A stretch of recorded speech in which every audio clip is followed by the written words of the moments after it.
morning, everybody. Welcome to High Heat. Yes, on August 1st. Nice to have with us here with Dan Kumiati. Happy birthday to Dan, the Arizona kid. He, of course, is in charge of both components today, CPing and, of course, the producer. Joy's in the house, too. Little ovation there in the background for Kumiati, telling me about Arizona football. Take the over in 2023. Loves the coach. Alana here momentarily. We got a lot going on this deadline day. First off, let me give you a feel about the deadline day. You know, it's almost like it's a week deadline day. So we're going to sit there at 4 o'clock. And this is, you know, me saying this for the radio and all the channels doing plenty of baseball today. It's almost like a lot of the moves have already been made. I mean, you know, Scherzer's been traded. The Cardinals have made trades. The White Sox have done their thing. The Mets have traded, you know, the Caners of the world, the David Robertsons of the world. It's almost like an afterthought by 4 o'clock, unless Verlander gets traded, and I don't think he's going to get traded. I think there was a big disconnect with the Met fan and Scherzer. That he is the poster boy in a lot of ways for the Mets issues last year postseason, and of course that last regular season game, and of course their problems this year. I don't think Verlander is. I think Verlander at the end of the day is going to stay. I do not think he's going to be traded. He's also got that no trade. You got to consider that too. The Mets are going to try to be competitive next year. They're going to need somebody to pitch who they're going to try to win. And, you know, he still is, you know, very effective. He's pitched great here last 7 or 8 starts. And, of course, with the trade of Verlander, you're going to have to spend a fortune to get him because, you know, well, I mean, the Mets will pay half it. But even if they do that, you're still going to have to pay $25, $30 million. So, and then to give up a lesser prospect. I really don't think, this is me now, I own nothing, but I don't really think they're going to trade him at all. They made the big trade with Scherzer. I don't think they're going to trade 2 of their big pitchers before 4 o'clock today. So, I mean, and he is the big fish here that we're discussed for the next 5 hours. All right, obviously, you know, Flaherty of the Cardinals might be traded. Tommy Pham of the Mets might be traded. You know, we understand that. There'd be a few other maneuvers. You know, I don't think the Padres are going to deal another terrible loss to them last night. I don't think the Padres 0 for 10 in extra inning games in San Diego this year. Think about that for a minute. I don't think San Diego is going to trade Snell or Hader.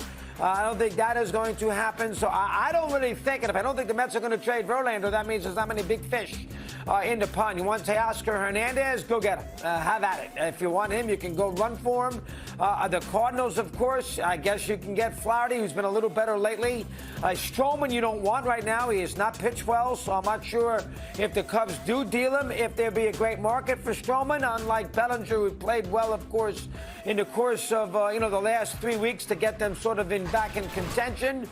We shall see what occurs here as far as the afternoon is concerned. The 2 teams are going to keep an eye on are the Reds and the Orioles. Now, the Reds made a trade to get a reliever from Oakland. Sam Moll, what? Really? This is what you're going to throw at me?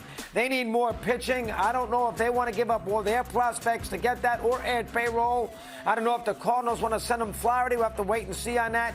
I don't get the idea the Reds are going to do a whole heck of a lot. Maybe Jonathan India. They got a lot of infielders they can maneuver with. India's had a pretty good year. He's got 14 home runs, 40-something RBIs. Rookie of the year, the whole bit. But maybe you can get him. They can help their pitching staff. They can use another pitcher. And, of course, Baltimore is a very interesting team now, too. Wells goes down to the minor leagues. You know, what do the Orioles do? I mean, do they go out there and try to convince the White Sox on cease? Do they try to go out there and make a big splash to even make an attempt to get Verlander? And who's to say Verlander's going to waive his no trade to go pitch in Baltimore? It's a great city. It's a great ballpark, and it's a fun team, and they're young. But, I mean, it's not New York City, all right? It's a little different than what he is necessarily accustomed to, Houston and the Big Apple. So I'm not even sure, despite the fact they're in first place, that he would waive that. He's already won a championship. Big Apple's the Big Apple. That's one thing. The Mets will try to be good again next year. So what the Orioles do here will be very interesting. I do not think the Orioles are going to go out there and add big payroll. I don't think they're trading Jackson Holliday under any circumstances. The 19-year-old shortstop, Matt Skid in AAA. He might get called up to the big leagues this year. And I don't think anybody else is getting their prospect list. That you want to have, you know, a Midland prospect. You probably can get it. But I don't think the Orioles are going out there. They're not going to spend a fortune. The owner's not going to spend a lot of money on it. They're very leery about free agents. You can't blame them with Chris Davis.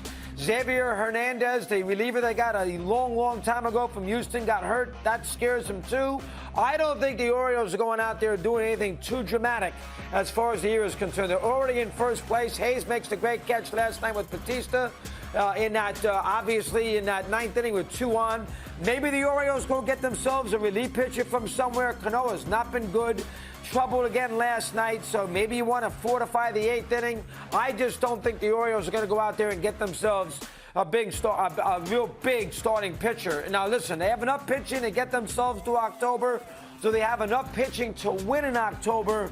Is another story altogether. So we don't know necessarily if they do, but I don't think they're going to try to amplify. First of all, there's not a lot of outside of Verlander. There's not a lot of great pitchers out there anyway. And why give up, lock, stock, and barrel to get a guy like Flaherty or Marcus Stroman? You wouldn't do that. You would maybe for Verlander. I just don't think that's the Orioles' way.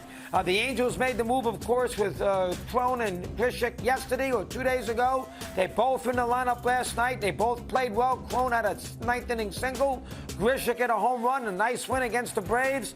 If they can finish this this road trip, they ever get another one in Atlanta, and they can finish this road trip at 6-3, 3 straight in Detroit, and split the 6 games in Toronto and Truist Park. That's a good step for the Angels as far as where they stand. Blue Jays did lose last night. I don't think the Blue Jays are going to run away and hide with that last playoff spot, so we shall see. And then, of course, that leads us to the Yankees, and God only knows what the Yankees are going to do. Lose again last night, a very aimless, flat, dead ball. Judge can't run. Anybody see him running around the bases last night, first and third? He's really going to be hobbled with that toe. He can hit, but he's really going to have trouble running. So I'm not sure if he even can play the outfield the rest of the way. He'll be the DH. And the Yankees are a complete mess. Herman, of course, couldn't start, came in relief. Brito gave up all the home runs. Tampa's playing a little better. Yankees might have a tough homestand. Houston follows the Rays. I'm not sure if the Yankees are going to win another. If Cole doesn't pitch, the Yankees are very iffy anyway.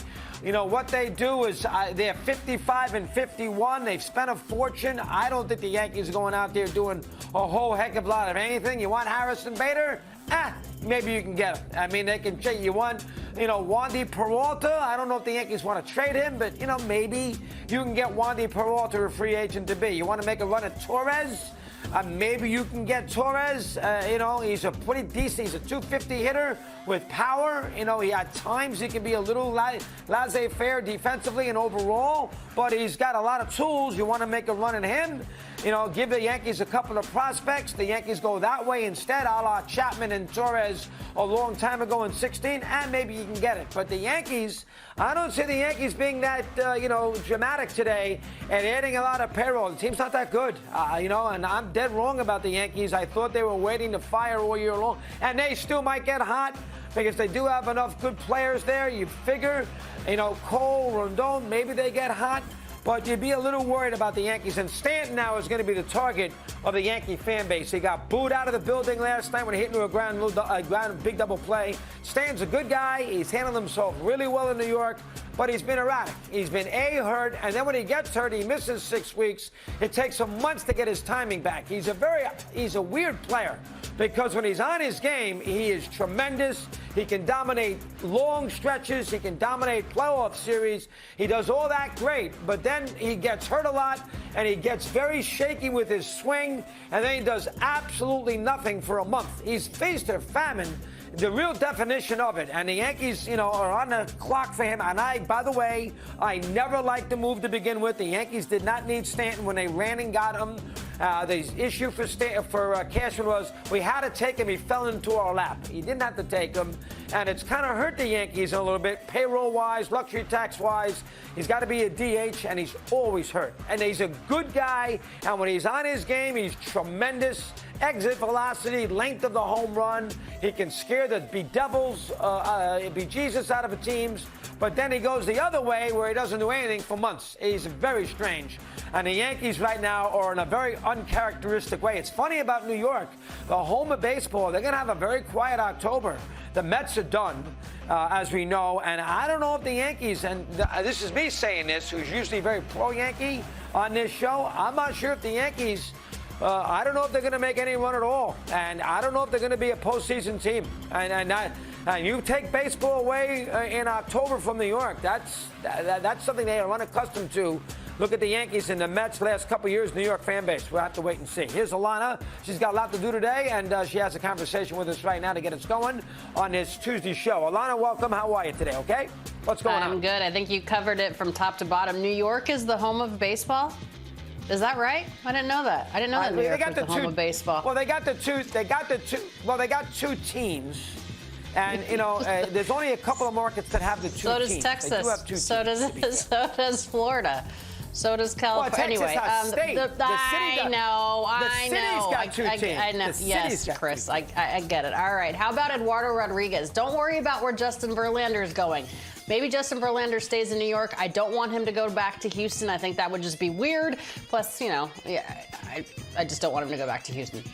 2.95 ERA in 15 starts for Eduardo Rodriguez. If you don't spend the money on Justin, maybe you spend the money on Erod. I mean, the guy has had a really, really good season. I think he's under the radar as far as performance is concerned. Maybe that's who you go after.